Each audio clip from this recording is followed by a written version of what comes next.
In the Christian life, we've got to follow Christ. You deny yourself. You deny yourself. You take up your cross. You take up your cross and then you follow him. You cannot follow until when you have denied yourself. You cannot follow until when you have bear your cross. It's after that you follow. It's a three-way step. Step 1, deny yourself. Step 2, take up your cross. Step 3, follow the Lord. Now, deny yourself. Luke chapter 9, verse 23. Luke chapter 9, verse 23. And he said unto them all. Can we balance these teachings that we're teaching and teach all believers? He said unto them all. Jesus is not excluded and say there are some messages specially for leaders. This is unto them all. He said unto them all. If any man on the crusade field, if any man in the local church, if any man will come after me, let him deny himself, step 1, and take up his cross, step 2, and follow me. Deny yourself. What does that mean? Deny yourself of the pleasure of sin. You cannot continue to enjoy sin and claim to be born again. Deny yourself of the pleasure of self. You cannot continue to satisfy yourself and claim to be a Christian. No, deny yourself of the pleasure of ease. You say, which one is that again? You know, things sometimes will not be easy.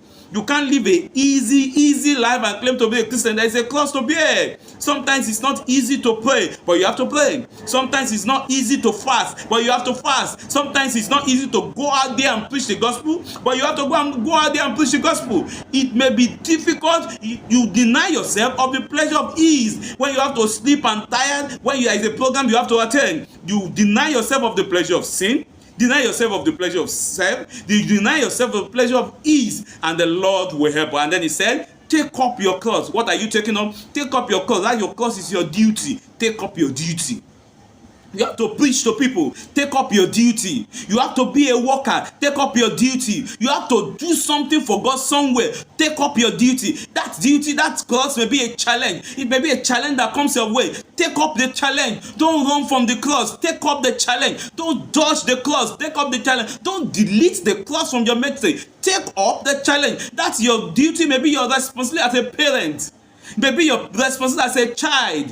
What work do you have to do? Obedient to your parents. What work do you follow the instruction of your leader? Take up your responsibility. Take up your cross. And then he said, that cross, because why do we need to even bear the cross? When we bear the cross, see, is a part to our coronation. It is as you bear the cross that will be crowned eventually. In Hebrews chapter 2 verse 9, Jesus was crowned after he bear the cross. In the next letter R is the part to our resurrection.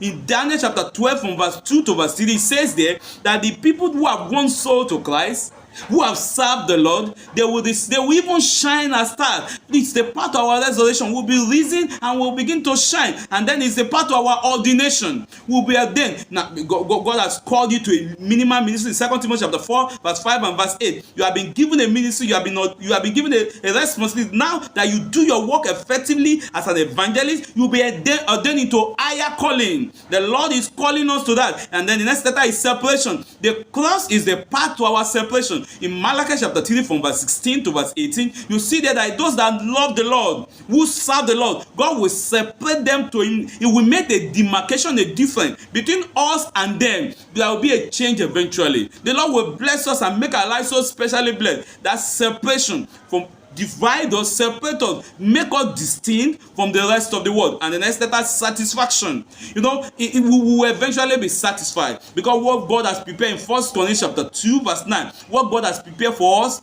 eyes has not seen, ears have not heard, neither has he entered into the heart of man what God has prepared for them that love him. And so we are to deny ourselves, we are to take up our cross, now we are to follow him.